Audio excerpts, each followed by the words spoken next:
Great, we're live. Hi, everyone. Thank you for joining us on this Wednesday evening. Give it a couple seconds, let people trickle in. As you're joining us, feel free to share your name and where you're joining from today to this Introduction to Backpacking online event. We'll share a little bit of our experience as first-time backpackers, share about where you can backpack in the Bay Area. Thank you for joining us. We hope that this event is very interactive, so throughout the whole event, feel free to leave comments and questions in the chat, and we'll be able to monitor those and hopefully get to all of those questions and comments as well. Welcome, welcome.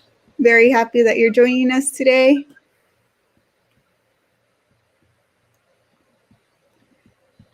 Keep those comments coming in, share your name and where you're joining us from. Christine, I'll pass it off to you to get us started. Thank you, Aurora.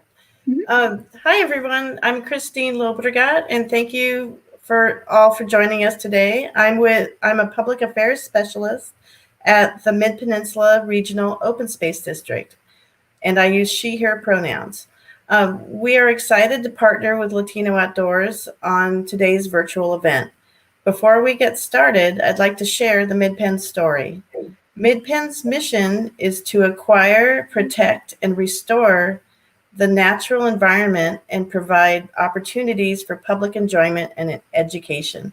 In 2004, Midpen expanded its boundaries into coastal San Mateo County, and our mission to on the coast side includes preservation of viable agricultural land. The map that you are looking at right now shows Midpen's open space lands. Midpen is a public agency created in 1972 by a grassroots voter initiative. We manage 26 open space preserves in Santa Clara, San Mateo, and Santa Cruz counties, with nearly 65,000 acres of open space land and over 240 miles of wonderful trails for biking, hiking, dog walking, and even equestrian use. Midpen has 25 preserves that are open to the public all year long. This is on the map of the open space lands. Each of the dark green areas indicate a Midpen preserve. And so those preserves are free and open to the public 365 days a year. Midpen's boundary extends from San Carlos to Los Gatos and to the Pacific Ocean, and also from south of Pacifica to the Santa Cruz County line. You can learn more about us and the open space preserves on our website at openspace.org. So thanks again for joining us this evening, and I'll turn it back to Aurora for the presentation. Great, thank you, Christine. Yeah, and just to share a little bit more about Latino Outdoors and myself. My name is Aurora Perez. My pronouns are she, her, hers. I'm on Ramaytush Ohlone land in Daly City, California. I'm the San Francisco Bay Area Regional Coordinator with Latino Outdoors. And so Latino Outdoors has over 20 volunteer-powered chapters nationwide. And Latino Outdoors, our mission really is to inspire, connect, and engage Latino communities in the outdoors and embrace cultura and family as part of our outdoor narrative, ensuring our history, heritage, leaderships are valued and represented. And so our vision here at Latino Outdoors is really to see a world that where Latino communities enjoy nature in a safe and inclusive, welcoming place. And we do this in many different ways. Our next slide here, you'll see some of our different programs that we offer with Latino Outdoors. Our biggest one is really Vamos Outdoors, which has been halted this whole last year due to the pandemic, but Vamos Outdoors really is geared at connecting people with the outdoors, inspiring outdoor engagement. That picture you see there is actually from a backpacking trip that happened at Montebello Open Space Preserve with Midpen, in partnership with Midpen. Another one of our programs is Crecemos Outdoors, which really fosters outdoor leadership, and Yo Cuento, Outdoors is telling, really an opportunity for people from the community to tell our stories. And so you can learn more about Latino Outdoors and connect with us on our website at latino.outdoors.org. You can also follow us on Instagram and Facebook at Latino Outdoors, and locally for the San Francisco Bay Area region at LO San Francisco Bay Area. And there you'll be able to find more events, more upcoming events, virtual and in person in some other regions as well. And so today I'm accompanied by a couple other Latino Outdoors leaders, Eric Cortez and Veronica Miranda, who will be joining the panel today and share their own experiences as well. So I'll let them introduce themselves. Veronica, you want to go ahead? Yeah, thank you, Aurora. My name is Veronica Miranda. I am a program coordinator here in the San Francisco Bay Area. And I have been a volunteer with LO for about 3.5 years now. And I can't wait till we begin in-person programming again. I'm hoping soon. So thank you all for joining us today. Hi, folks. My name is Eric Cortez. My pronouns are he, him. And I think it's like my first or second month as a volunteer.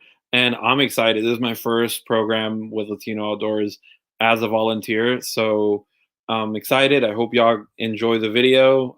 We took a lot of time to make it and to film it. And yeah, we'll get to it.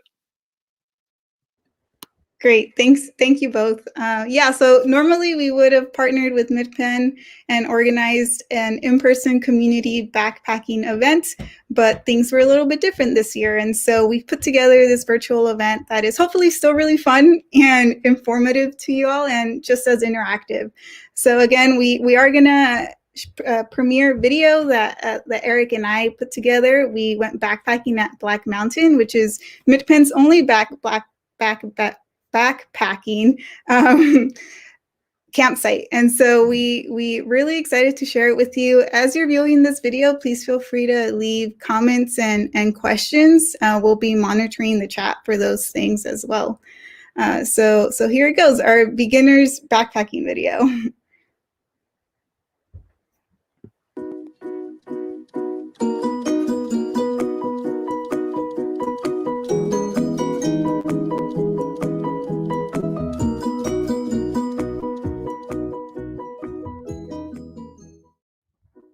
Hi everyone, my name is Aurora. I'm the San Francisco Bay Area Regional Coordinator with Latino Outdoors, and today I'm out here with Eric Cortez, one of our LO volunteer leaders.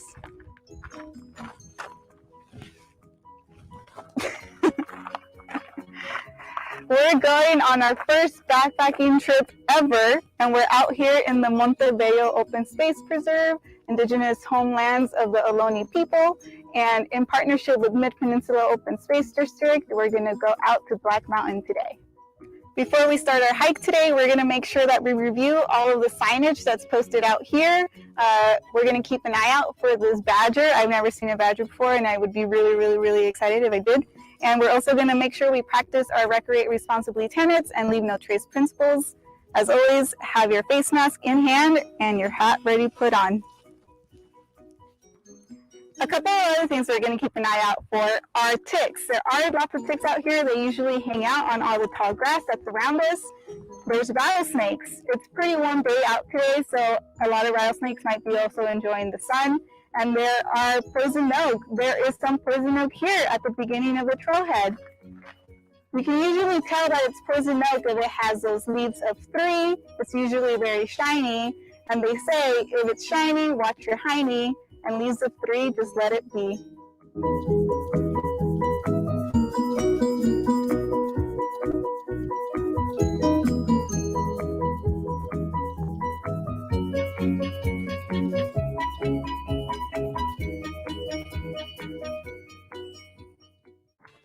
Hey, Aurora. Yeah. Do you know what plant that is? I know it's a lupin, but I'm not exactly sure on the species. I want to take a picture of it and then post it on iNat a little later when we get some service. It's really pretty though. All right, let's go.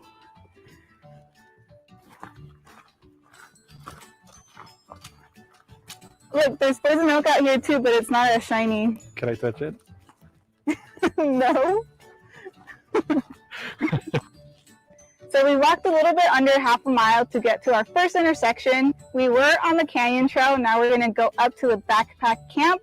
It's 1.4 miles from here, so it looks like it's going to start being an uphill. I'm going to take my quick little water break. Stay hydrated.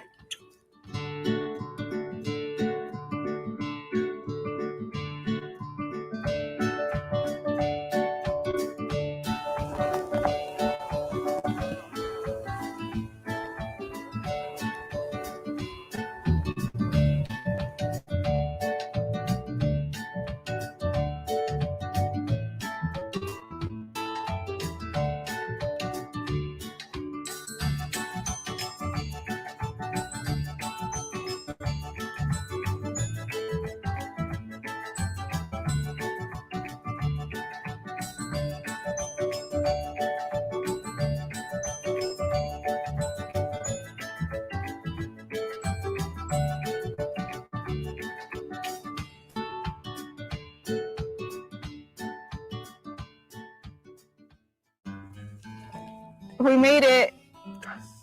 We're alive and well. How do you feel? Tired, but fulfilled, completed, accomplished. This was the first time we've ever put on a backpacking pack on our backs and hiked to a campsite. So thank you, Midpen, for allowing us to be here today, and we're really excited. We still need to set up our tent and get everything in order, but we're just resting for a little bit before we do that. And then we eat. Yes, food.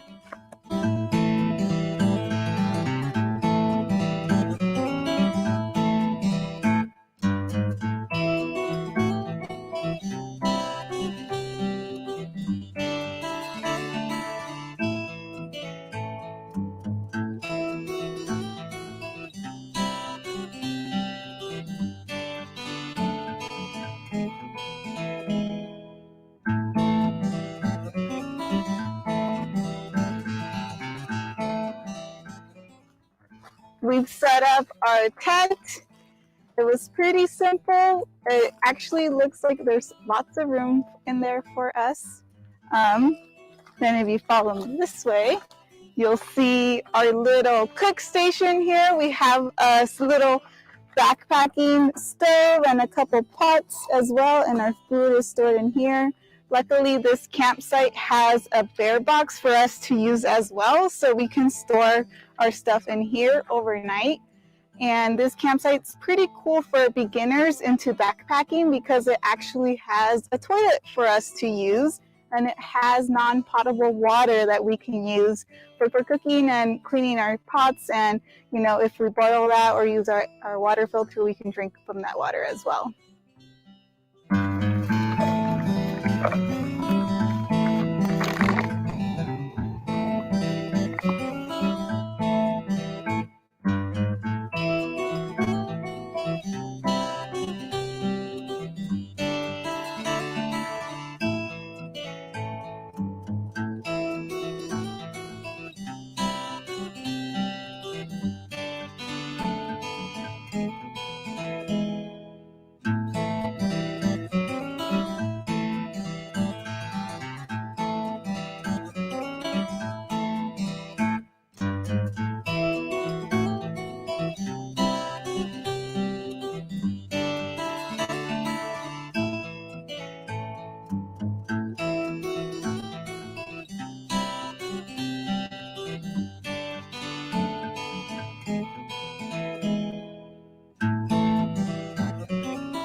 All right, so we're all packed up, ready to go. Before leaving, though, we did make sure to take a quick glance at our campsite and make sure we were picking up all of our trash and even picking up trash that was here before us so that we leave no trace. Now we're gonna start heading back to the car. We're gonna go back to the Montebello parking lot, about 2.6 miles, enjoying this beautiful scenery. So we've paused because there's something on the road. What's on the road, Eric? It's a rattlesnake. It's a rattlesnake!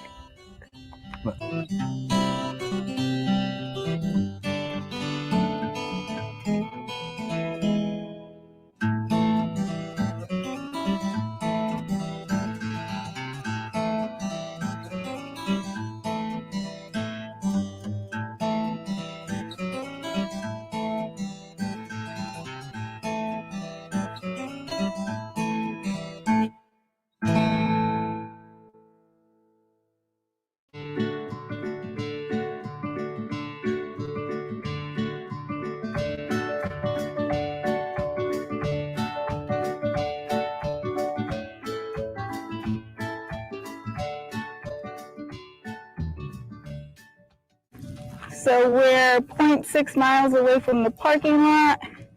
Eric's making his way down there. This is a trail we originally took to get up to the campsite, and we decided to loop back this direction.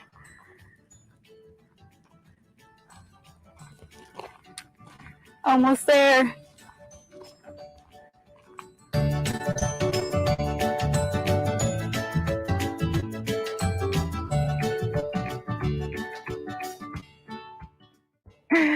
We made it. We just finished our 4.5-ish mile round trip hike all the way out to Black Mountain. And now we're back in the parking lot, ready to go find some tacos to eat because we're hungry. Thank you.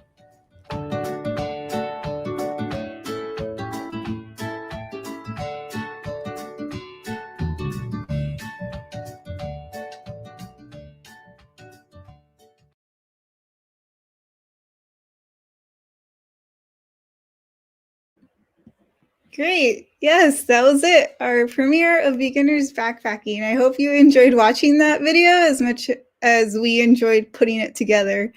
I'm seeing a lot of questions come in already in the chat. So thank you for being so engaged.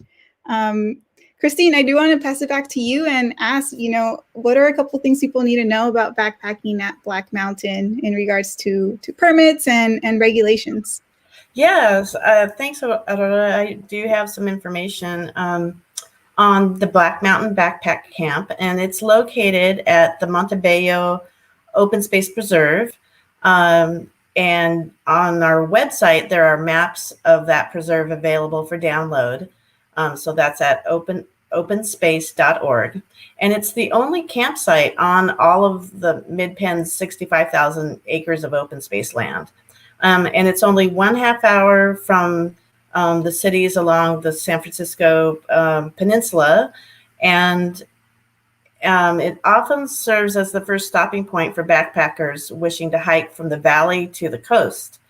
And the camp is a 1.5 mile hike from Page Mill Road, which is near Los Altos, California, and includes a 500-foot uphill climb from the parking lot. And there's 5 single campsites that are available for 1 or 2 night stays all year round. But you do need a permit, and that's a requirement.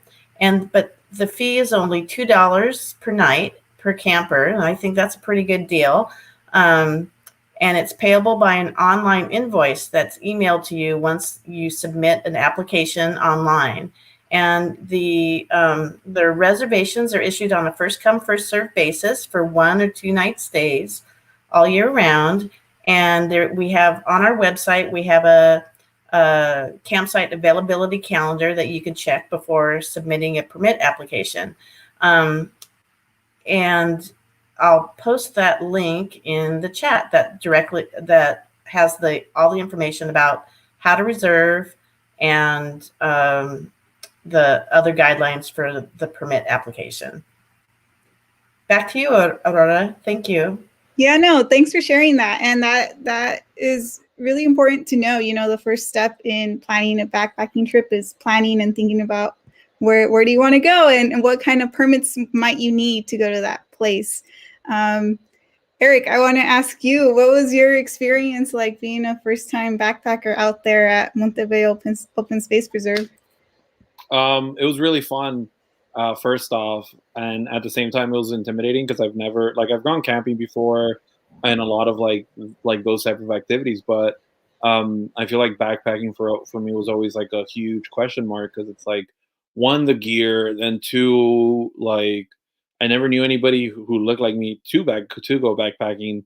So when you're like, hey, let's go backpacking, I'm like, I don't know. And it was fun. It was really tiring. Like I guess the added weight. We did the hike before we went backpacking, and it definitely, like, yeah, it was fun. Thanks. Yeah, thanks for sharing. And although you didn't see Veronica in that video, Veronica also recently went on her first backpacking trip with her son. Veronica, do you want to share a little bit about that and how you planned and prepared?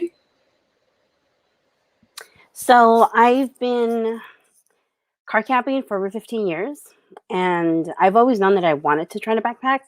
So over the last 15 years, I've acquired my gear, except for my backpack, which I just acquired this year because there was no plus size backpacks for larger people on the market. And so some just were released by Gregory. And so I acquired one, and I was able to finally go backpacking with my son, and he's 9 years old. And so my worries at first were, am I going to forget anything that I need for him? Because with children, sometimes either if they don't have something that they need, they are just like disoriented. They might not have like a good time. Excuse me. Anything can happen. So my worries were more of making sure my son was okay. But, we got to the trailhead, we put our backpacks on, which we did overpack in weight. I mean, and that's, a first time beginner. That's very common for people to overpack because, you never know what's going to happen, if it's going to be warm, if it's going to be cold, layers. I mean, there's so much that goes into preparing for a backpacking trip.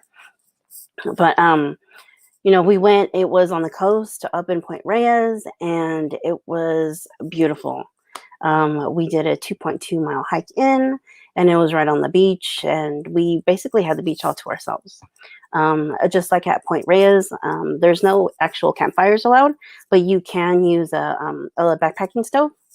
And he had mac and cheese. He was like happy.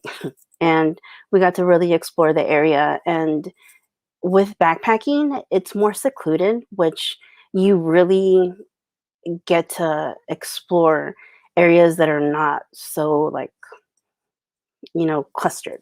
Because if you go on trails that are just heavily with a lot of traffic, sometimes you can't always stop. Sometimes the trail might be a little more narrow versus a wide one, and you kind of got to keep moving because there's people behind you. So, I mean, that's another thing that you have to, be mindful of, especially right now with COVID. But, I think if somebody wants to try backpacking, that they definitely should. As far as gear, I know, I believe it was Michael had asked about acquiring gear. There's different, if cost is an issue, you can always try thrift stores, Craigslist. You can go to like REI or Sports Basement. They have lending programs that you can also use.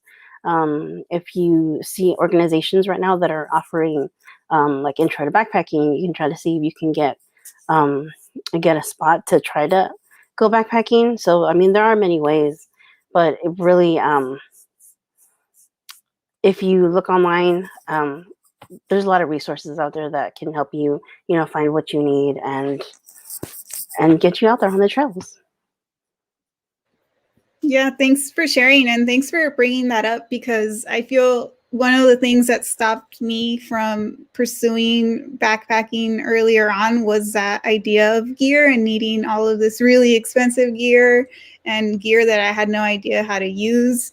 And so, yeah, like you mentioned, lots of organizations or other like sports stores do have lending programs where you can rent gear and test it out before you invest in all of this new gear, before you after you go to a backpacking trip and you realize that you like fall in love with it, then you can start acquiring gear slowly and investing it later on. But there are ways to try it out before you do.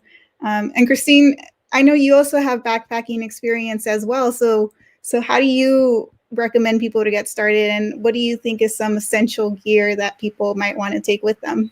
Yes, I've bought a lot of gear used, and I just wanted to a couple of good reasons to be a member of REI Co-op is that they have used gear sales annually for their members, and they let the members know first, and they also rent gear. So for a long time, I never owned a tent. I would always try and borrow or rent one, and I wanted to try out different styles.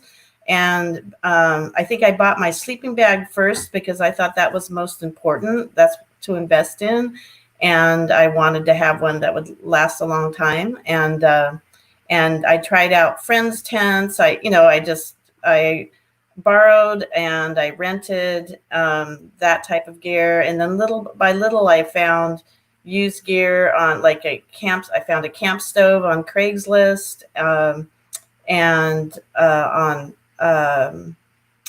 just other little supplies like at garage sales. I found camp kits for cooking, and I just wanted to encourage people to check out. It takes a little more time, but you can really get good deals on used gear if you monitor the at Craigslist. And I even got a camp mat, a Thermarest, a really nice Thermarest mattress on Craigslist. And it's a good way to test out gear and see what you like. And because sometimes you want to be careful about weight. And also, my biggest recommendation is if you buy a used tent, make sure that before you hand over the money, take the tent out and take it apart and put it together before you buy it, because oftentimes there's a bent tent pole or something that's missing, and so you want to make sure everything's there. So. Yeah, thanks for that. That's a great reminder to always like check your gear beforehand. Yeah, that's a good reminder for people, because you might think you know how to use it, or you might think you know how to set it up, or you might think that everything's already included in there, and it might not be. But yeah, Eric, do you want to mention, as a first-time backpacker, do you have any tips, or maybe for tips for starters on people that are interested in getting into backpacking? Yeah, I think for me, what really helped me out is just doing a lot of research. I feel like I looked up so much research on like the type of backpack I should be wearing, the type of shoes, because I don't have any of that. So I'm like, all right, I need to know what's good for me. Because like if you ever go hiking with me, you know that I slip really easily. So like I needed to have some shoes that I'm not gonna slip with like 40 pounds of gear. And like I've gone camping before, I've gone hunting before. So like I kind of had an idea like what I wanted as a tent. I wanted something durable. So just like looking that up, looking for like parameters, and also like the three B's, the three B's, bueno, bonito, barato. Like so that's what I was looking for. Great. Yeah, thanks for sharing. And yeah, I can resonate with that a lot as well. Veronica, did you find your experience planning and do you have any tips for, taking your son out there with you? Because this was the first time for you as well as for him. So I wanted to get a site that was under 3 miles, because my son can hike up to like 6 miles, hike me, but with added weight in a backpack, that's a different story. So he's 9, And so his weight on his pack was like 20 pounds. And at first I was like, oh my God, I'm giving him too much stuff. But I mean, he hauled it. He hauled it all the way in. And, you know, I'm really, really proud of him. My pack weight, because I overpacked and I took a lot of things that I didn't need, which now when I go again, I'm not going to take all that stuff. But like a lot of dehydrated food, for instance, is best if you take fresh fruit. I mean, fresh like foods, they're a little heavier. So you got to be mindful of that. Always look to see if the area that you're packing in, that you're going to backpack to, has potable water. Because if not, you need to, like you mentioned before, you have to filter it or you have to boil it.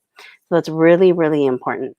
And if there's not like a spigot there, then you have to find a campsite somewhere close to a water source. Because if you're going to try to haul out like 5 liters of water, that's really, really heavy. So make sure to find a place that has a good water source. And then a place that has either it's easy access for first is something that I would recommend. That's especially when you're going with kids. I take my son with me everywhere. So I'm always looking for somewhere that's easy access and something that's close by to do. Like since we camped on the coast, we went down to the beach and we just stayed on the beach all day. We found shells. He rolled down like the bluffs, like the sand. He was like rolling down. Did that for like hours. We brought Pokemon cards. We play that. But also, what else are good tips for being with kids?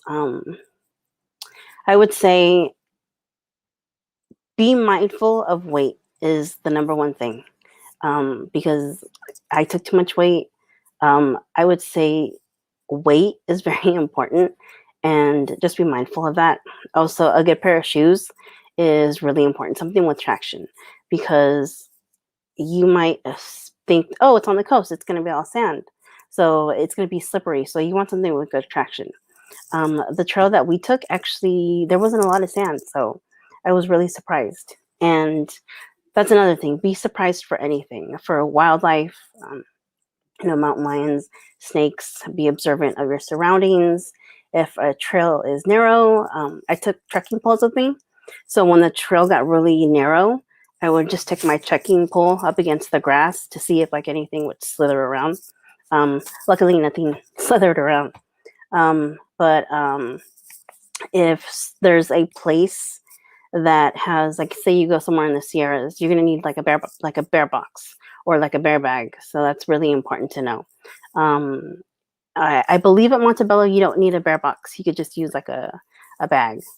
Same thing. I went to the Point Reyes, so I just took a waterproof bag with me, and they did have lockers there.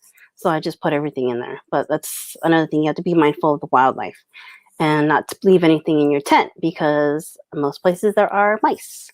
So mice like sweet things, smells of food, and they can chew into your tent. So you got to be mindful not to have any scented items in your tents, because you don't want to be waking up by something inside your tents. So yeah. Yeah, it's funny that you brought that up, because we saw lots of unexpected but also expected wildlife on our backpacking event with those rattlesnakes that you saw in those videos. They were much bigger and scarier in person. We saw the signage in the front of the trailhead. We were being warned and we were expecting them, but then when they were actually there, it was a little scary, but we were safe. We saw 3 total snakes. I think 2 rattles and a gopher snake, I think, was the last one that we saw out there. But Veronica, someone asked, what was that extra stuff that you packed that you didn't end up needing? So I ended up bringing, since the backpacking stoves, they're tiny. I brought 3 things like gas cans. I didn't even go through like a quarter of the one that I brought. So that was like added weight. I brought a tarp for shade in case it like rained or if it was too windy. But to be honest, you can just sit in your tent and do something in your tent, or you can just bring a waterproof jacket and just get wet. I mean, it's part of the outdoors. I brought that. I brought like rope It was paracord, but and all the ounces just add up. I brought that. I did bring I brought my flip flops, but they're not really flip flops. They're heavier. Um, heavier. They're like keen shoes, so they're heavier. And I should have brought my flip flops. So next time, just to be around the camp, and then just to give your feet a little bit of rest from being inside like a boot. So I would switch out that next time. And then I brought way too much food. I think my bag was like this big. It was like that big, and we still had like half of it, and it was just way too much food to bring. And then I brought too much clothes. To be honest, you're outdoors, you're gonna get dirty. Just be dirty in the same clothes. Your undergarments just have different changes of that. And I mean, you can use the same pair of pants and just have like a couple of different tees, and you're by yourself, no one's really gonna smell you. Yeah, that's true. I think we usually always tend to overpack sometimes for just any sort of trip. So that is something to be really mindful about when you're planning your backpacking trip, is thinking about what are you going to wear? Do you need an outfit for every day that you're going to be out there or not? Can you just make it last a little bit longer? Yeah. And Eric, I'm curious to know if you felt like you overpacked, or if you felt like you actually needed more than you took. I'm laughing because I took a lot of water, and I only like drinking water that's cold, unless it's like tea or something. But like I hate tepid or warm water, so I brought 2 hydro flasks full of water, and they're like the big ones too. So like that's really heavy. So I feel like that was unnecessary, if I'm being honest. Like I could have just brought one. And then I brought a lot of it was only necessary for this trip, but I had a lot of like audio recording equipment in my backpack to record for the video. And it's not that much, but at the same time it adds to the weight. So like that could be eliminated for the next time. Yeah. Yeah. Not unless you're making like professional videos or doing all of that kind of stuff. All of that excess video gear might not be the most essential gear to take with you backpacking. But yeah, thanks for bringing that up and sharing that with everyone. Christina, I'm wondering, in your past experiences in backpacking trips, what is some food that you usually take? Do you have like a go-to meal, or does it change for you? Let's see. I usually, actually, if it's a short backpack trip, I pre-make some sandwiches actually, and some oatmeal packages. And you want to have nutrient dense food. I experimented once with taking frozen like soups and containers that I had made, my own homemade soups. But it just added too much weight. So I just go for light, fresh food that's nutrient dense. If you eat meat, jerky is a really good thing to take because has high protein, and so that gives you more energy than say just eating fruit. Peanut butter is a good thing to take, and you can buy peanut butter in packets now. So, and I also following up on Veronica's comments on the clothing, I wanted to add that it's good to research your trail elevations, because if you're above 2,000 feet elevation, it's always a good idea to take a wool hat and some gloves, because if you keep your head covered, you're going to stay warmer at night. And I even sleep with a hat on. So I just wanted, wearing, if you have one hiking outfit, but in layers, like with shorts over wool leggings or long underwear, that you can take off as you get warmer through the day, but then you can put them back on to sleep in. That's a really good way to arrange your, if you only want to take one set of clothing, that's a good way to do it, is to think about layering. So. Yeah, I've always, in my my previous jobs working with youth, I would always tell them to dress like an onion. So to bring lots of layers to be prepared for warmer weather. And then here in the Bay Area, it gets foggy and cold really quick. So being able to be prepared to put that jacket on. So true. I love the onion tip.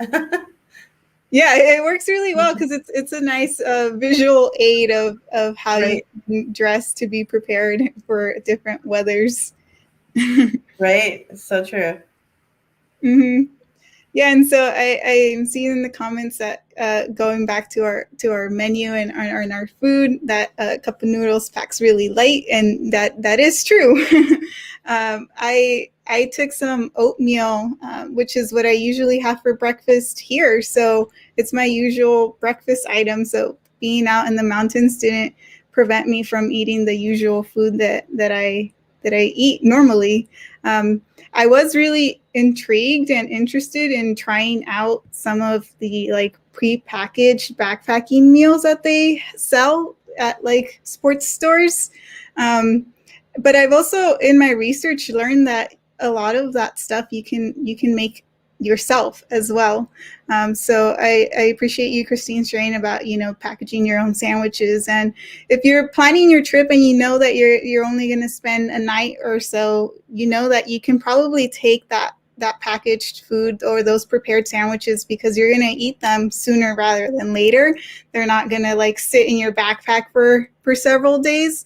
So depending on how long your trip is, that could really help you decide what kind of food you want to take with you, and what kind of food you might want to experiment with as well. Eric, did you feel like your menu was any different, or were you satisfied with what you had?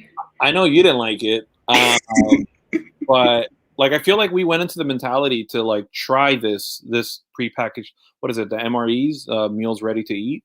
Like we went to the mentality to try it, and it's kind of hard because because I'm lactose intolerant, so I can't have cup of noodles anymore, or ramen. But like, so if it doesn't have dairy, it has nuts, and Aurora is allergic to nuts, so we have to find we found like two that were good. It was like one was like a mole poblano something, and the other one was like a chicken fajitas. And the chicken fajitas was okay. And the mole poblano, like, I mean, my mom could make a better one for sure. And it gave Aurora made a good point. Like we could dehydrate, like I could get my mom's mole poblano, dehydrate it, and then like add water to it, and like it might be even better. And like as we were walking back, I was like telling her, I was like, damn, we should have made some tacos dorados, and like, ooh, pack them in because they're light, they have like, we could put chorizo and papa in there, and like, oh, I'm getting hungry right now. But overall, I was happy with the food. I was content with it. Girl, I could eat. Like, am I going there to have like a good time and like eat, like, or like, am I just trying to like get my nutrients in? So yeah, that's it. That's all I gotta say.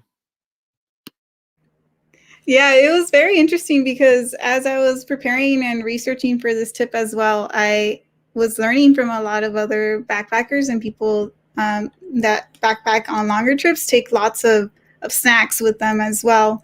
And so that's another thing to consider, is what kind of snacks you're going to be able to have on your way to your campsite, or if you're planning a multi-day backpacking trip. As well. So that is one thing to keep in mind, is how long is your actual trip, and what are your essential nutrients that you want to get in.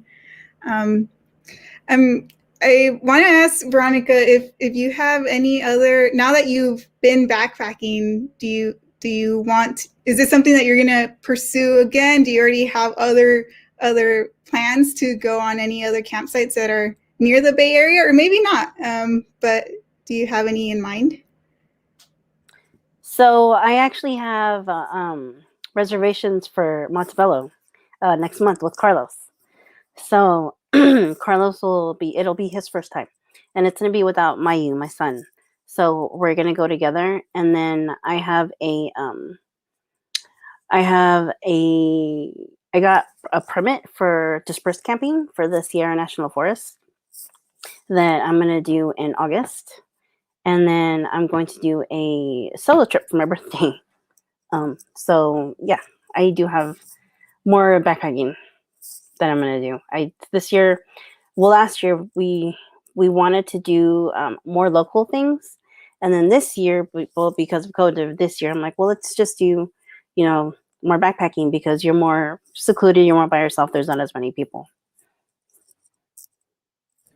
Yeah, backpacking is a great activity that you can do now and have been able to do throughout COVID. Some campsites have closed, but a lot of places, a lot of state parks, regional parks, preserves are opening their campsites again. So it is a good opportunity and to start looking to see what places are open and where you can start making reservations. Christine, I know you just moved to the Bay Area recently. Is backpacking something you plan on doing here, or something you've already looked into?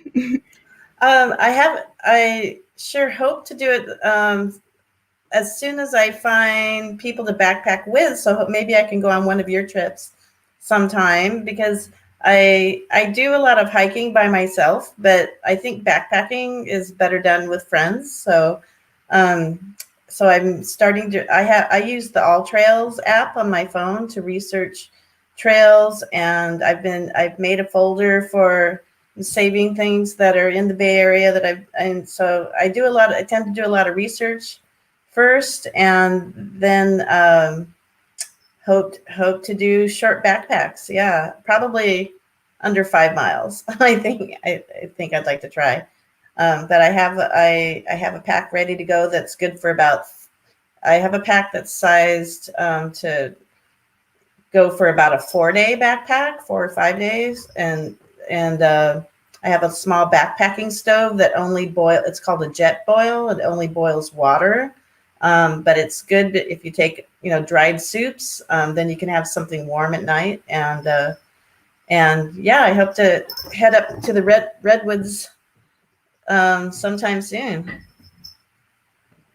That's great. That's really awesome to hear. And one thing that you mentioned that I think we can share with everyone else is the idea of safety gear and maps. Yes.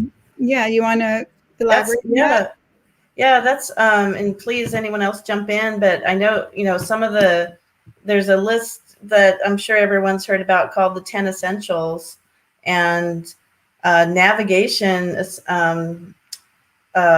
really the most important thing, so you won't get lost in the outdoors. And so whether you take a paper map or a compass or a GPS device, that's really important to learn how to use those, and study your trails, study the elevations.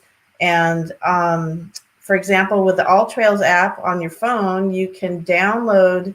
I have a cell provider that I frequently lose cell service when I'm in the mountains, and so I use the All Trails app to download the map while I'm still on Wi-Fi and beforehand, and then I can access it and actually record my hike during the hike, even if I don't have cell connection.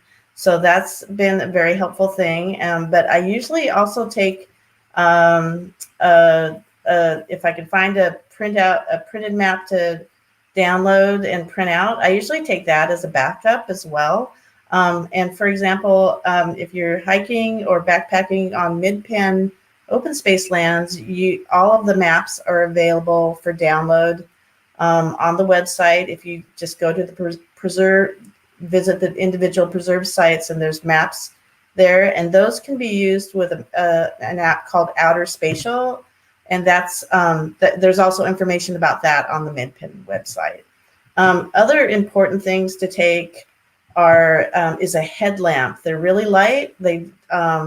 and it's much better than taking a handheld flashlight. And you can usually purchase a new one for less than $10 on sale.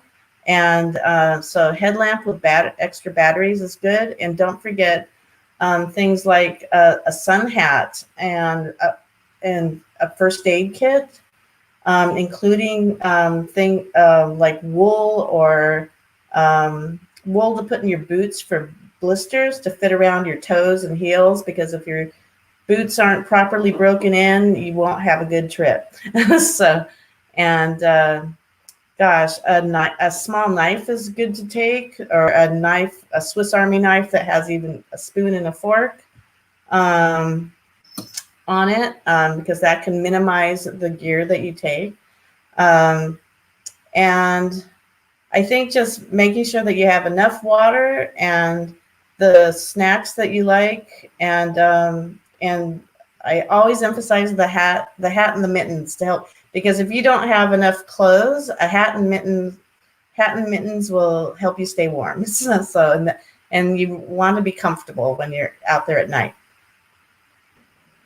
Yeah, it's interesting that you brought up the blisters, because it's true that it really is true that a blister, like what you think is just like the smallest injury that doesn't need to be taken care of, can really make your trip really miserable. It can. Yeah, I mean, yeah, you're walking miles to get to your campsite. And so if you're uncomfortable, if your shoes are uncomfortable and causing these blisters, then it can really change the way that you get to experience your backpacking hike. Yeah, it's not fun, on your return trip, limping for the last 3 miles or something because you have a painful blister. So it's really important if you buy new boots. It's just really important to go on day hikes before your backpack trip, and to break those in, and to figure out which socks feel the best. So. Yeah, those are all really great tips that tie into making your backpacking experience a little bit better, but also it's a safety thing. It's being able to ensure that you're your best self, and that you have the tools in case if you needed them to take care of small things like blisters that make such a big difference. Yeah, so thanks for sharing that. Sure. And I see in the chat that we posted the REI backpacking checklist. I just wanted to point that out. That's a really good way to plan a backpack trip, and also think about even some people. I know I have friends who weigh everything. They have a spreadsheet and the weight of every item they put in their backpack, and so they keep track of that for their annual backpack trips, because they're really concerned about keeping the weight under a certain, they know what weight that they want to haul, so they keep track of all their gear that they typically need, and kind of adjust that way. So. Yeah, that checklist is really great, just to give you an idea of what are some gear items that people consider really essential, and maybe that you might not have thought of, because you might have been car camping or camping in general, but backpacking is a little bit different. There are lots of similarities, but there are enough differences there to require some research in preparing all of that gear and safety stuff as well. I noticed there's a question in the chat about tick removal, and I'm aware that it's important to carry tweezers to help with that, but maybe since I'm not used to living in an area with ticks, so maybe you folks could have other tips about that. So a good way to take a tick out is, here, let me see. I don't have anything to write with, but say a tick bites you like here. Or let me see, let me use one of my moles. Here we go. So I have a mole right here. Where is it? Right here. No, other way. And say the tick were to bite me. you don't want to necessarily just take it and pull it out because the head's going to get stuck in there. So what you want to do is you want to go on your skin. You want to take either tweezers or something a little bit sharp, but like maybe dull, and just put pressure on it because the tick's not going to like the pressure on their head. And you just got to kind of go around the crown of the head and just put pressure on it until it pops out, and then you flick it away. Because even if you squish it, it's not going to die. And if it has Lyme disease and it gets stuck in there, then you got to go to the hospital. You got to deal with all that. So the best way to do is just take something sharp and just put pressure on the crown. Or they have things called tick keys, where it's just this like round little metal thing, and then you just put pressure on your skin, and then you just push it out until the tick comes out. And then just put alcohol after you get the tick out. Just put alcohol just to clean where the bite was. Yeah, and I'm seeing in the comments other people say that doing as many chick checks as possible throughout your hike, checking moist areas like your waistline and socks. I know some people even put their socks over their pants to prevent ticks from crawling up your skin. So always being aware and making sure you're doing those tick checks is a great idea all throughout the Bay Area, because they're out and around all the time, even if it's not what a normal tick season might be. You just never know, and so you just want to make sure that you're being safe and preventing that as much as you can before they embed themselves into your skin. It would be the best if you catch them crawling on you or something. So we only have a couple more minutes left, and I do want to end this introduction to backpacking with maybe sharing with everyone, a lesson learned or a piece of advice that you would give someone that is really excited to get out there and backpacking and go backpacking, but maybe they have a little bit of hesitation or they're thinking that it might be too challenging. So what's one piece of advice you would give to a first-time backpacker, or maybe someone that has backpacked before but they want to go out there again? Or a lesson learned from your most recent backpacking trip. Eric, you want to go ahead and start us off? Yes. Just do it.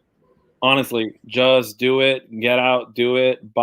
Get the gear however you can get it, and go. Rent it, buy it, borrow it, go do it.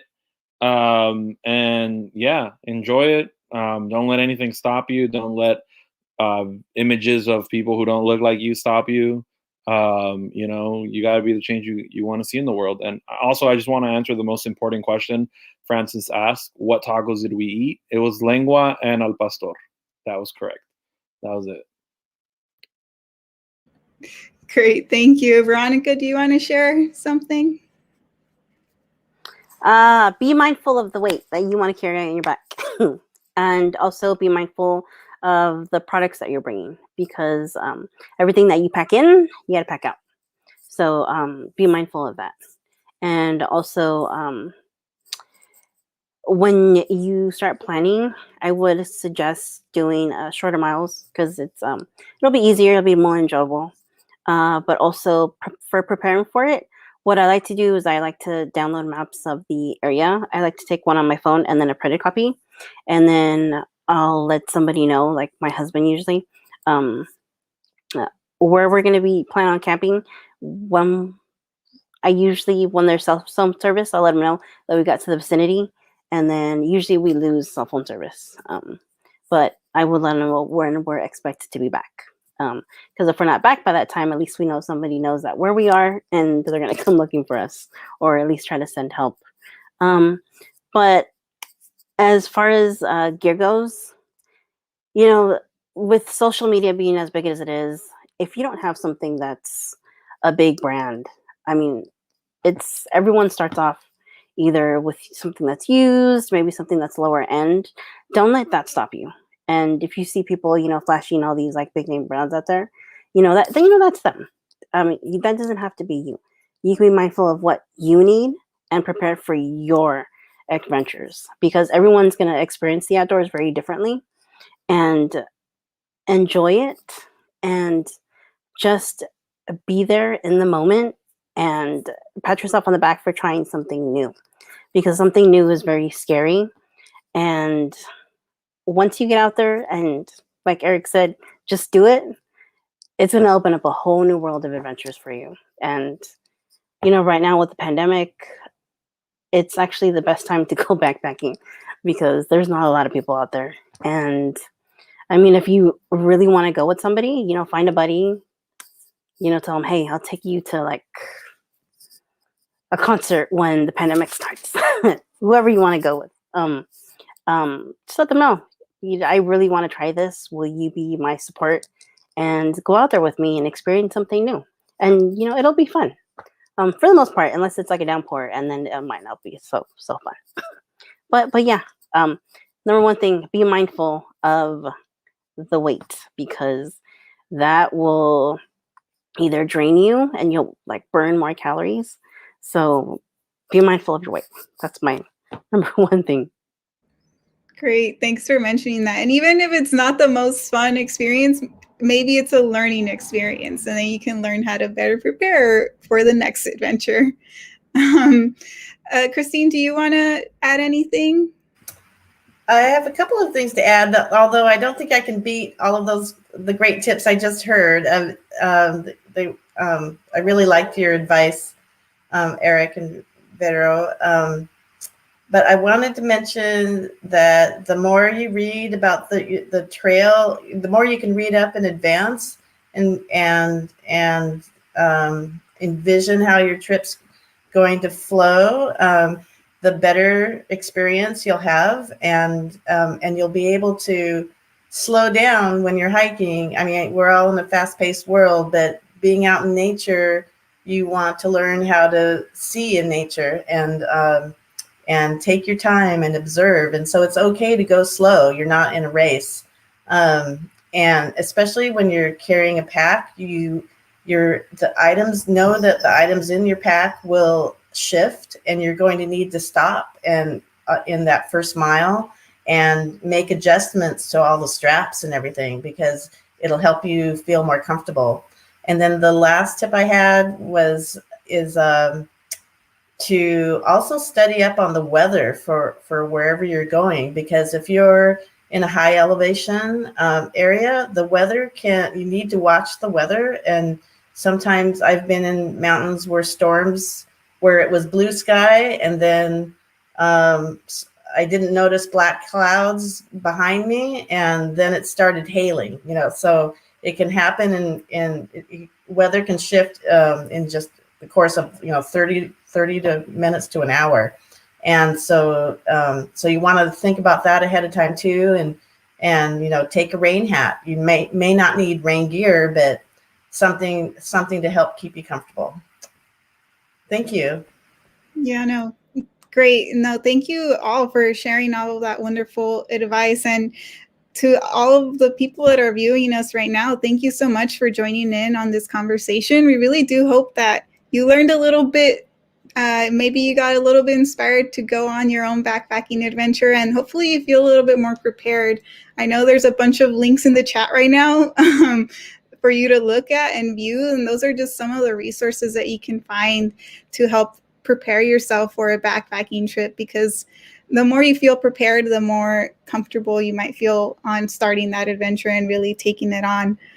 So again, you can feel free to look up LatinoOutdoors.org to learn about other upcoming events that we have going on, and to learn about what activities might be happening in a region near you. And then Christine, where can we learn more about Midpen and Black Mountain Campsite? Oh, you're muted, Christine. Oops.